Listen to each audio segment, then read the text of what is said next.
Judas Priest, Iron Maiden, Exploited, Motorhead. Egy időben ilyen nevek váltották egymást a szigeten. Aztán a trendek egy kicsit megváltoztak.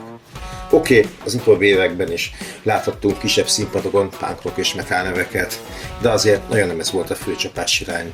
Viszont, mintha az idejével kicsit más lenne. Nézzük csak meg, milyen olyan koncertek vannak, amiket nem akarsz kiadni, hogyha szereted ezeket a műfajokat. Kvázi ebédidőben, ráadásul egy munkanapon egy punk rock koncert. Mindenki másként értelmezi a szabadság fogalmát, de talán ezt testesíti meg nekem igazán. 2014 egy erős év volt a szigeten. A nulladik nap a Blink-182 lépett fel, aztán totál másnapos voltam, kimentem fél négykor, tűzőnap, és akkor így a nagy színpadon így Chris Lambert úgy az Anti-Flagből belőlődött a mikrofonba, hogy Good morning, motherfuckers! Azt most hagyjuk, hogy eléggé istenen vége lett a zenekarnak, de ki a fene tudott akkor Justin Zane-nek a üres ügyeiről. És az, amíg felépett a Jimmy-től, Date Remember, szóval azért micsoda line-up. Most hasonló energiákat várok a legelső nap, amikor a nagy színpadot a Bad Nurse nyitja. Ha nem ismered őket, akkor fogod legalábbis a szereted a punk rockot, mert ha megnézzük a legnagyobb európai fesztiválokat, azért idén eléggé kiemelt műsoridőben és egyre nagyobb színpadokon lépnek fel folyamatosan. És oké, nem újítják meg a műfajt. Semmi új ízt nem is adnak hozzá. Igazi, harcos, régi módi, punk rock, rock and roll, és ha egy számot nem ismersz tőlük, biztos, hogy 2 dal után mindjárt érzem majd, hogy berangyolódj a szövegbe. És ugyanezen napon lesz Kim Dracula is, kora este. A srác pedig egy igazi Z vagy Y generációs sikertörténet. Nyilván az, hogy milyen esélyekkel törsz be a nemzetközi zeneiparba, azért az eléggé meghatározó, hogy hová születsz. Na hát ő eléggé handicappel indult. Tasmániában született, ami ugye az a 240 km-re fekszik Ausztráliától. Mármint Ausztráliához tartozik, de magától a kontinenstől. Azaz, ha túlnézni akarsz, akkor sok sikert, valószínűleg nem lesz rentábilis a biznisz, át kellene az óceánon, kisebb klubokba ismeretlen névként fellépned. Viszont ő már azelőtt egy nagyon komoly rajongótábort kialakított, hogy egyáltalán színpadra állt volna. Feldolgozza például Lédikától a Paparazzi, elkezdett saját dalokat írni, és a különleges hangszerelésével azért innen csak felkeltette a fiataloknak a figyelmét. Annyira vegyíti az összes létező zenei műfajt, mintha azok mindig is egy egész alkottak volna. Marilyn Manson-os megjelenés és hangképzés, elektronikus és trap elemek, metálos zúzás, miközben néha egy szaxofon is bekapcsolódik, mint hogy csak egy jazz improvizációt hallgatnánk. Láttam még a Dürerkerbe, és egy iszonyatosan jó showman, és kíváncsi vagyok, hogy egy jóval nagyobb színpadon, mert a volt A38 színpadon lép fel ugye itt a Revolut Stage-en, ott vajon miként fog működni az egész. És ha hozzáveszünk azt, hogy a szintén műfajokat vegyítő Youngblood a szigeten ugyanezen a színpadon hasonló műsorsában lépett fel először, és aztán látjuk, hogy mekkorára nőtt. Lehet, hogy Kim Draculát is most láthatjuk utána ilyen relatív intim környezetben. Biff Clyro 2013-ban láttam először a szigeten, ahol meglepő módon headlinerek voltak. Nem azért volt ez meglepő, mert ne lettek volna már akkor is nagy nevek, de ekkortájt még egyetlen ember sem ismertem Magyarországon, aki egyáltalán hallott volna már róluk. Én is csak úgy futottam bele a nevükbe, hogy Joel Maiden a Good Charlotteból többször elismerően nyilatkozott róluk. És ha nem számolok egy korábbi Rammstein koncertet, ez volt az addigi leglátványosabb show, amit valaha láttam. Manapság már a legtöbb neves rockzenekar koncertjét hatalmas láng, meg füstösszupok kísérik, akkor azonban ez még annyira nem volt divat. Ráadásul ők olyan pirotechnikákat nyomtak, ami a mai napig azért párját ritkítja. De nem csak a látvány miatt lenyűgözőek, amelyet egyébként az utóbbi időben vissza is fogtak, tehát hogyha tűzjátékra számítasz, akkor nem megkezdett a koncertet, hanem számomra ők a skót Red Hot Chili. egészen elképesztő slágerérzékenységük van. Fogósak, fülbemászóak. Simon Neil hangja pedig kellemesebb nem is lehetne szerintem ebben a műfajban. Tavaly egyébként láttam őket a Budapest Parkban, és azt gondoltam utána, hogy na, ez volt az utolsó alkalom. Nem azért benne lett volna szuper, hanem mert közben szerte Európában a fesztivál headlinerek, addig itt, hát úgy jellemezném, hogy mennyire volt családias hangulatú a koncert, hogy simán bementem egy korsósör a kezembe az első sorba, anélkül, hogy bárkit lőttem volna. De nézd meg, milyen képet is került lőnem. Szóval nem gondoltam volna, hogy egyhamar Magyarországon visszatapsolják őket, úgyhogy köszi Sziget, hogy adtak nekik még egy esélyt. És közvetlenül a Biff Clyde után átmehetünk a pászszínpadra, ahol a Hills lép fel, és hogy ne legyen az egész videó ilyen tinilányos áradozás, hát őket annyira nem fogom méltatni.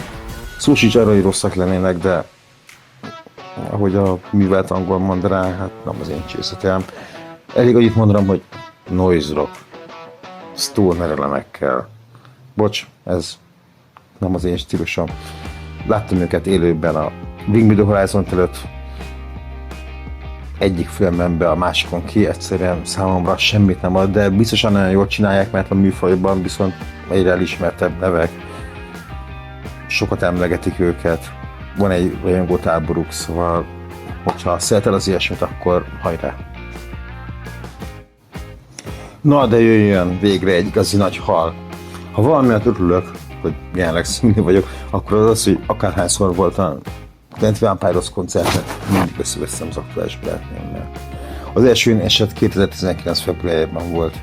Egy reggel felé volt egy barátom, hogy menjek el megnézni őket Bécsbe, mert egy ember kiesett társokból, eladja nekem bolcson egyet, még a benzinbe sem kell beszállnom, hát hogy a fenébe ne. A barátnőm éppen fogfejással küzdött, egyébként sem rajongott a spontán ötleteimért, és viszont gonosz vagyok, de megértem most őszintén utána, mert lenyűgöző sort nyomtak.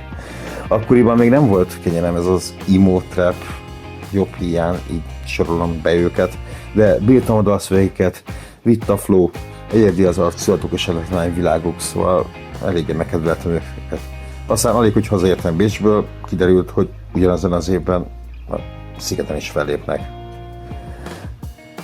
És oké, fesztiválok körülmények között, főleg, hogy kor este léptek fel, azért nem volt olyan monumentális a látvány, viszont én ezeket a dalokat akkor is el tudnám hallgatni, hogyha Tyrell Joseph csak úgy egy füstös kocsmában egy bárszéken adná elő őket.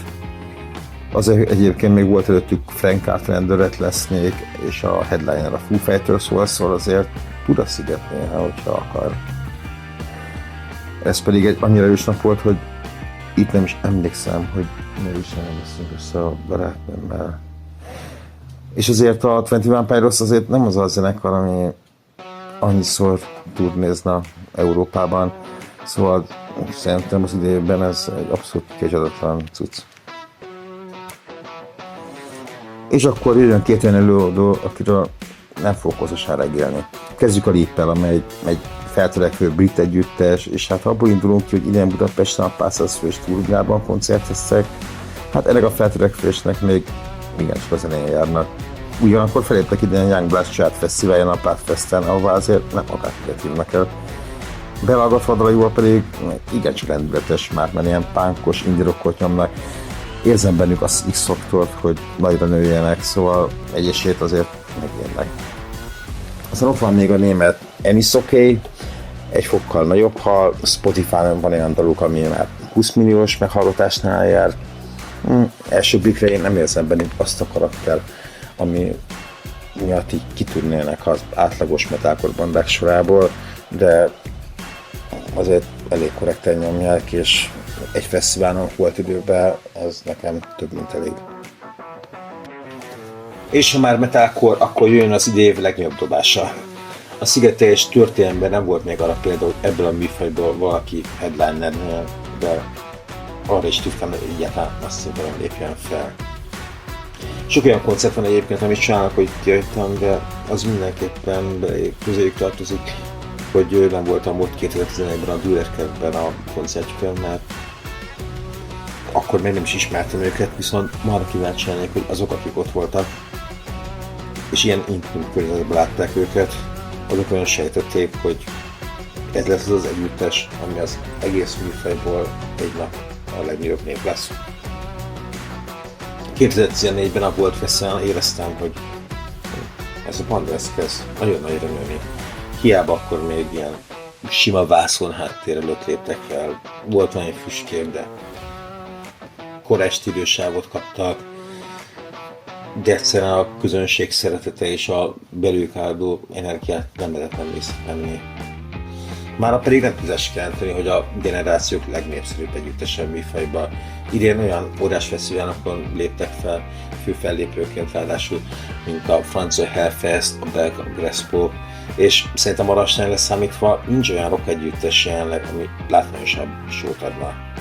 Úgyhogy lehet, hogy Carnival lesz a szigeten, de szerintem ők a pirotechnikájukkal alaposan fel fogják nyomni még jobban a amúgy is magas hőmérsékletet. És ugye 8-20 zenekarról volt szó, úgyhogy álljon itt egy magyar banda is. A régi szigetesek talán emlékeznek arra, hogy ideig nem volt olyan név, hogy a tankcsapda belépett volna fel a színpadon. És érdekes módon a külföldi látogatók valahogy épp ugyanúgy élték a koncerteket, mint a magyarok. Lelkesen pogoztak, működött a dolog, aztán ugye a sziget más irányokat vett, és hirtelen eltűntek. A setlist FM információ szerint utoljára 2014-ben játszottak a szigeten.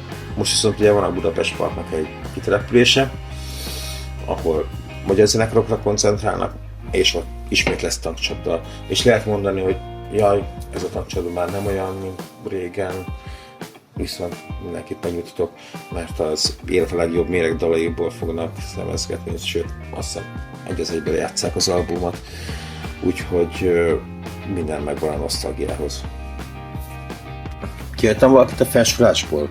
Vannak személyes élményeid az említett előadókkal kapcsolatban? Írd meg kommentbe. Köszönöm, hogy megnézted a videót, és ha tetszett, akkor légy lájkolj, iratkozz fel, és legközelebb elmondom azt is, hogy hogyan old meg druppoltanul a teljes szigetet.